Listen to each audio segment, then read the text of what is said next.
Bueno, pues vamos a leer En las cimas de la desesperación de Émile Cioran, con el ruido de los grillos de fondo y el atardecer. Pronto se hará de noche. Y algunos bichillos creo que me están haciendo cosquillas en las piernas.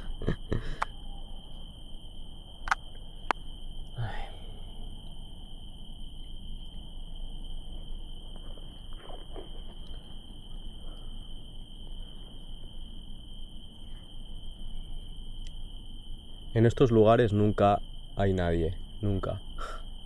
¿Cuántos atardeceres se puede perder la gente? Encima con estas pedazos de vistas.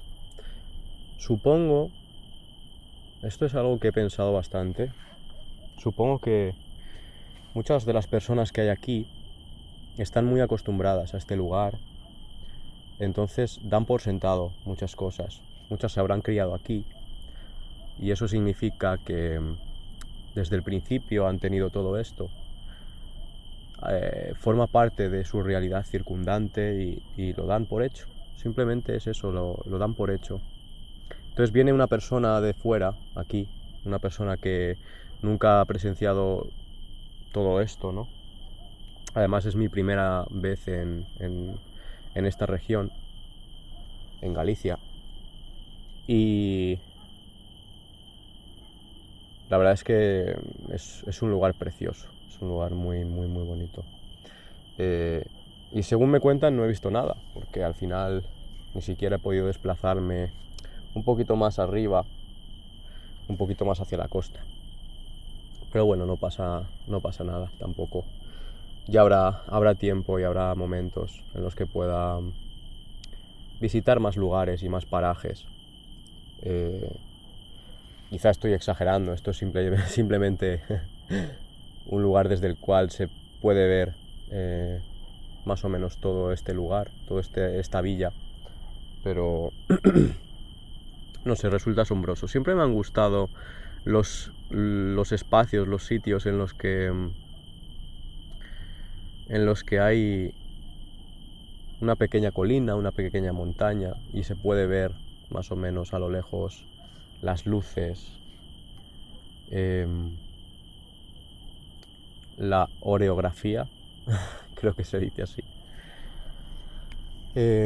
Sí, de hecho este lugar también tiene un castillo desde el cual se puede ver bastante bien. O sea, estás muy alto porque además es un castillo en una montaña, como no. y está pues, no sé, es bastante interesante. Puedes ver, pues desde ahí sí que puedes ver todo lo que es este lugar. De hecho, cuando fui me imaginé siendo un rey y desayunando en ese sitio. Imagina poder ver todo ese lugar mientras tus sirvientes te sirven, valga la redundancia, un buen desayuno a la medieval. No sé cómo serían los desayunos medievales. ¿Qué comería un rey cuando se levantaba por las mañanas? Bueno, obviamente dependería de sus gustos, imagino. Y también obviamente de lo que estuviera disponible. Ay.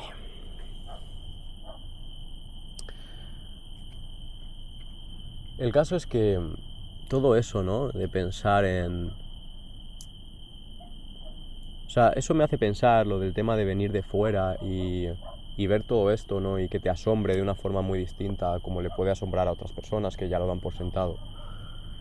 Implica este pensamiento, ¿no? De, joder, vengo yo aquí y os descubro cosas o qué. ¿Sabes? Es como, pero menuda maravilla tenéis aquí. Y os veo hacer o vivir vidas en las que parece que no estáis valorando esto que tenéis.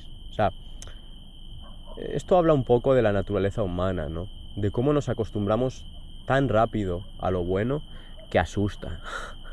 Verdaderamente asusta, ¿sabes? Los cambios, el sufrimiento, el dolor, una lesión, ¿sabes? Tanto el dolor físico, tanto físico como mental, ¿no? Nos acostumbramos muy fácilmente a todo lo contrario, a al placer, a los vicios, ¿sabes? Sobre todo aquellos que nos generan placer, ¿no? Como las drogas. Nos acostumbramos tan fácilmente a introducir en nuestro hábito y en nuestra rutina diaria algo que nos resulta placentero y algo que, a fin de cuentas, independientemente de que podamos percibir que a lo mejor nos está generando un perjuicio, lo integramos con una facilidad pasmosa, no sé.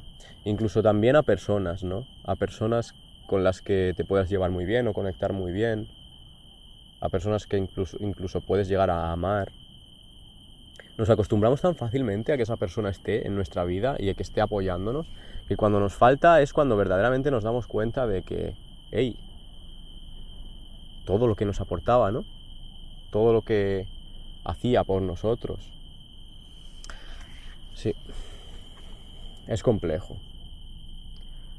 Pero todo lo que tiene que ver con los seres humanos es verdaderamente complejo. En fin, voy a leer un poquito, ¿no? Antes de que la luz se vaya y antes de que me coman los bichos, vamos a leer un poquito.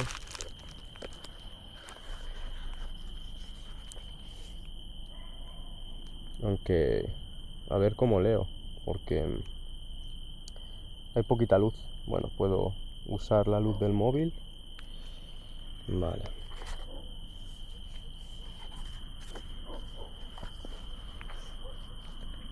Este capítulo de Emil Cioran se llama La pasión por lo absurdo. Hormigas, maldita sea. Ah, que se va el horizonte.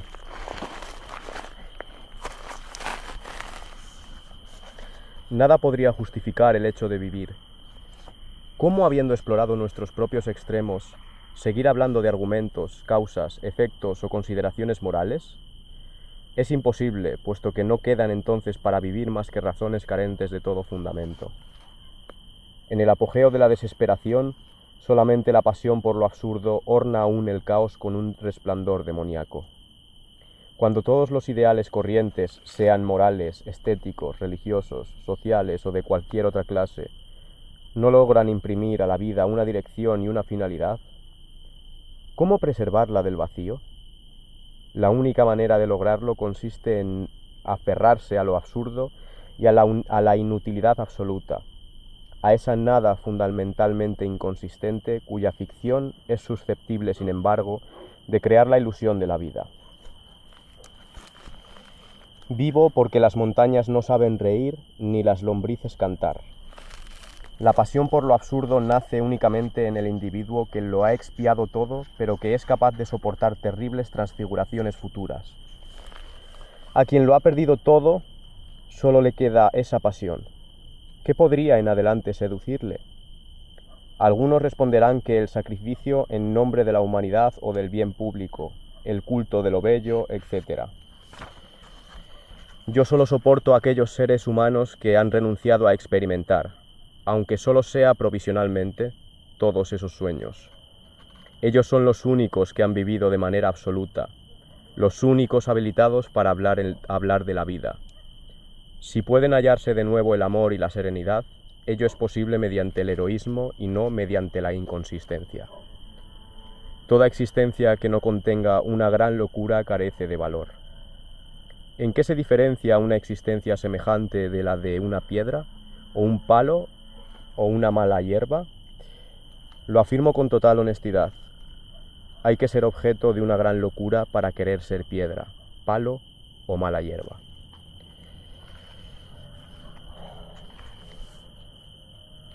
Me parece absolutamente increíble lo de este filósofo rumano llamado Emil Cioran. Siempre lo he dicho, ¿no? Es de los filósofos más afilados, ¿no? En cuanto al lenguaje, o sea, más atinados. Curiosamente es un filósofo que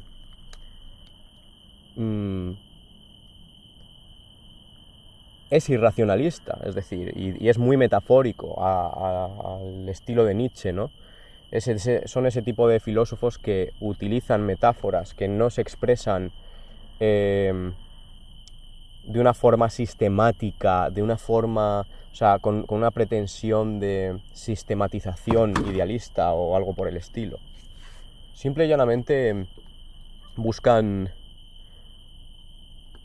expresar pensamientos muy profundos y sensaciones muy profundas y emociones muy profundas, digamos que nexos humanos, ¿no?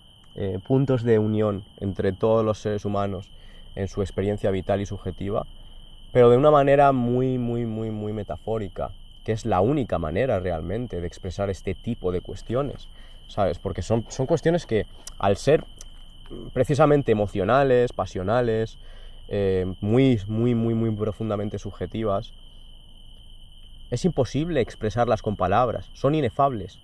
Entonces solo puedes utilizar metáforas, solo puedes usar las palabras para alcanzar esos significados de una manera indirecta, pero no de una manera directa. No puedes definir ese tipo de experiencias subjetivas, ¿no? Y por eso me parece que al mismo tiempo es muy afilado con las palabras que usa, porque todas esas palabras están ahí por algo, ¿no? Y son muy precisas, es una precisión absoluta, pero al mismo tiempo esa precisión está enmarcada en un irracionalismo y en una... O sea, como que la envoltura es muy precisa, pero el contenido, ¿no? El continente es muy preciso, pero el contenido es muy difuso, ¿no? No sé si se me entiende, creo que sí, o si me he explicado de la manera adecuada, pero bueno. Y es curioso porque me toca un poco esto, ¿no? Claro, cuando uno lo pierde todo, ¿no? O tiene la sensación de haberlo perdido todo. Una de los recursos, ¿no?, más habituales es la belleza. Es simplemente arrojarse, ¿no?, a lo bello y lo sublime, ¿no?, que aparece también en la obra de Dostoyevsky, que también estoy leyendo, bueno, que ya he terminado de leer en el caso de Memorias del subsuelo y tal. Es muy interesante, ¿no?, cómo uno, al adscribirse a lo bello y lo sublime, alcanza un éxtasis o una catarsis, ¿no? Una catarsis, mejor dicho. Alcanza un estado en el cual se desliga por completo de todas las cargas de la vida cotidiana. Es normal querer ser artista cuando no te queda nada. Es normal, porque además es normal y es muy humano. Es muy humano. Y sobre todo cuando tienes inquietudes, obsesiones. Y bueno, este filósofo es básicamente uno de los ejemplos más claros de ese tipo de personalidad, ¿no? Lo hablaba en capítulos anteriores que no he querido ahora mismo leer porque quería leer por la parte por la que me estaba llegando de este libro. Y sí,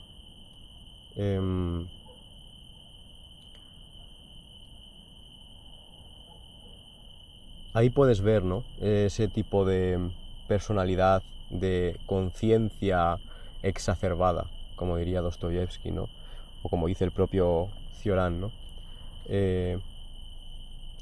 Es muy interesante también, me parece muy relevante hablar sobre esto. Y es el tema de... Voy a mirar a ver cómo se ve. Vale.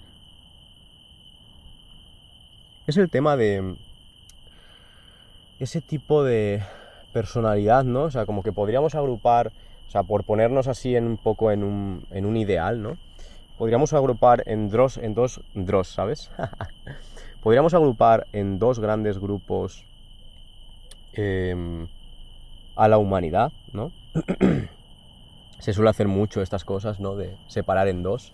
Solemos ser muy binarios en general. Y está bien, o sea, quiero decir, tenemos dos hemisferios, dos manos, dos ojos, dos piernas, dos pies. es muy normal, ¿sabes? Hay dos sexos, aunque eso puede resultar controvertido. Pero el caso es que, digamos que existe el hombre de acción, ¿no? Y existe el hombre de conciencia, ¿no? Uno se caracteriza básicamente porque no se lo piensa dos veces, no duda, simple y llanamente actúa, simple y llanamente es en el mundo. Por supuesto que estamos hablando de seres humanos y todos los seres humanos dudamos, todos los seres humanos tenemos inquietudes, todos los seres humanos pensamos. Estamos hablando dentro del espectro humano, por supuesto, ¿no? Pero dentro de ese espectro, ¿no? Hay muchas personas que simple y llanamente tú lo ves en ellas. Son personas que no se paran a replantearse determinadas cuestiones y que, por tanto, en muchas ocasiones son más felices, ¿sabes? Es así. No se paran a darse cabezazos contra un asunto, ¿sabes? O no magnifican, por ejemplo, un problema simple y llanamente porque le dan 20.000 vueltas. Porque contemplan todas las malditas posibilidades, ¿sabes? Porque leen, por ejemplo, a las personas, la cara de las personas y entienden, ¿no? O incluso pueden estarse proyectando, como puede pasar a muchas personas, ¿no? Pero eso es estar del otro lado, ¿no? Del lado de la persona consciente. La persona consciente se caracteriza precisamente pues por dudar, por la duda, pero también o sea, esa duda viene motivada por un pensamiento excesivo, por una conciencia de sí excesiva. Es decir, es un tipo de persona que es demasiado consciente de sí misma. Es demasiado consciente de su estado anímico, de sus emociones, de sus sueños, de sus aspiraciones. Ese tipo de persona tiende a la obsesión. Ese tipo de persona tiende a darle demasiadas vueltas a sus problemas, a recorrer una y otra vez los mismos escenarios en su mente antes de realizar la acción que quiere realizar. Ese tipo de persona tiene que aprender a vivir, porque no le viene dado. Es un tipo de persona al que le tienes que explicar cómo vivir. O sea, porque no le sirve su ser y ya. No le vale. Necesita ser enseñado. Es una persona extramental. Por supuesto que esto es un espectro, como digo. Es un grado. Es un grado mental. Pero a grandes rasgos se puede hablar de esto. Se puede entender, ¿no? Esta clasificación. Y esto se habla precisamente y se trata en gran profundidad en la obra de Dostoyevsky, Memorias de su subsuelo. Y es algo que también he encontrado aquí, en Émile Cioran, en los primeros capítulos, ¿no? Es muy, muy, muy, muy curioso. Muy curioso que a través de los siglos vas viendo esto. Incluso podríamos hablar de Platón y Aristóteles, de los dos grandes sabios.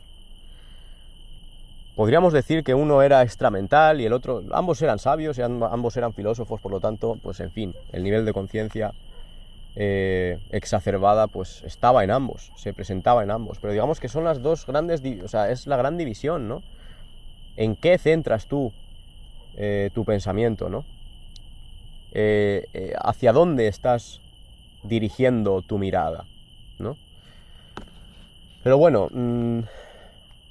ahí podríamos matizar muchísimo si comparamos a Aristóteles y a Platón y a Platón a Aristóteles, porque ahí sí que es verdad que no estamos hablando tanto de hombre de acción y hombre de conciencia, porque ambos podrían entenderse como hombres de conciencia, pero el uno vira esa conciencia hacia lo ideal y hacia un mundo, un transmundo, digamos, y el otro lo vira hacia la realidad, la objetividad, la materia. Pero bueno, aún así, a nivel filosófico son ambas posturas que hablan de esto, ¿no? Que hablan de cómo nos relacionamos con el mundo como seres humanos en función de nuestra personalidad y de hacia dónde posicionamos nuestra mirada.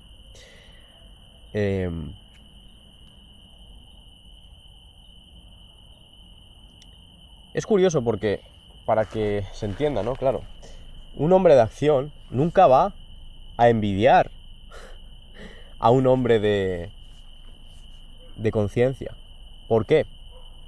Porque es mejor, es superior un hombre de acción a un hombre de conciencia. No creo que haya superioridad entre ambos, ¿sabes? No lo creo realmente. Simple y llanamente son maneras de abordar la realidad. Dos grandes maneras de abordar la realidad. Unos tienen facilidad para unas cosas y los otros para otras. Es así, es así. Pero, claro, por supuesto, los hombres de conciencia son mucho más propensos a sufrir enfermedades mentales, son mucho más propensos a sufrir obsesiones. Es mucho más fácil convertirte en un idealista cuando eres un hombre de conciencia, porque tu mundo, porque tus pensamientos ocupan la mayor parte del tiempo y de ti mismo. Digamos que un hombre de conciencia, para ser, tiene que pensar quién es. Tiene que reflexionar acerca de qué coño hace aquí, hacia dónde se está dirigiendo y cómo va a llegar hasta donde quiere llegar. Mientras que el hombre de acción no se plantea ninguna de estas cosas, o se las plantea, pero de una forma superflua. Es decir, no es que un hombre de acción sea una cabeza vacía, en la cual de repente aparece todo ya dicho y ya hecho y ya explicado. No. Es simplemente que no duda, no le da tantas vueltas, no, simplemente decide y se acabó. Y no hay más. No tiene necesidad de pensar demasiado en lo que va a hacer. Simplemente lo hace, lo ejecuta y a otra cosa. Y a veces, confieso, envidio al hombre de acción. Por supuesto que me siento muy orgulloso de ser quien soy. Y me ha costado mucho, precisamente, poder decir y afirmar esto tal y como lo afirmo, ¿no? Es muy difícil, siendo un hombre de conciencia, ser feliz. Llegar a ser feliz es muy difícil, es muy complicado, porque tienes que aprenderlo. Y no, o sea, en la acción muchas veces se halla la felicidad, o sea, el camino se hace al andar. Y un hombre de conciencia piensa demasiado qué coño va a hacer con el siguiente paso. ¿Cómo va a dar ese siguiente paso? ¿Qué va a hacer? Mientras que un hombre de acción directamente da ese paso y mientras está dando ese paso ya da el segundo. Y se le va abriendo el camino mientras camina. En la praxis, en la pragmática de su vida, encuentra la realización. Un hombre de conciencia a veces, incluso a pesar de que esté caminando y de que esté haciendo las cosas que debe, no se siente satisfecho. Porque a veces la realidad no le es suficiente. Porque a veces el mundo que le rodea no le satisface, simple y llanamente porque necesita más. Un hombre de conciencia es un ser creativo. Esa es una de las ventajas que se puede tener, ¿no?, al ser un hombre de conciencia. Los hombres de conciencia somos creativos, somos personas que retorcemos la realidad a nuestra medida. Somos creadores precisamente por eso, porque no nos sirve la realidad, no nos vale, no nos es suficiente. Los hombres de conciencia tendemos a la espiritualidad, a la superstición, al ascetismo, porque no nos es suficiente la materia. No nos es suficiente. Necesitamos algo más. No nos sujeta la materia. No vivimos para la materia. La materia para nosotros es una especie de medio, es una especie de vehículo, es un puente. ¿Hacia dónde? Pues hacia alguna realidad metafísica o transmundana que nos inventemos en nuestra cabeza o que descubramos de alguna forma, porque además es eso. Para una persona de conciencia es real. Es real. Es real toda esa realidad ulterior a la realidad misma. Toda esa dimensión metafísica. Es real. En fin. Yo creo que voy a concluir aquí. Y bueno, espero que haya resultado sugerente. Ya veremos si lo subo o no. Seguramente sí que lo suba porque hay que dejar ya de tener vergüenza de quién es uno. Hay que dejar ya de ser un cobarde, ¿no? De ser un cobarde, de ser una persona que no se expone y se muestra tal y como es ante el mundo. Creo que puede ser sugerente para algunos, puede ser inteligible o ininteligible, que puede ser ininteligible para otros, pero aquí lo dejo para la posteridad.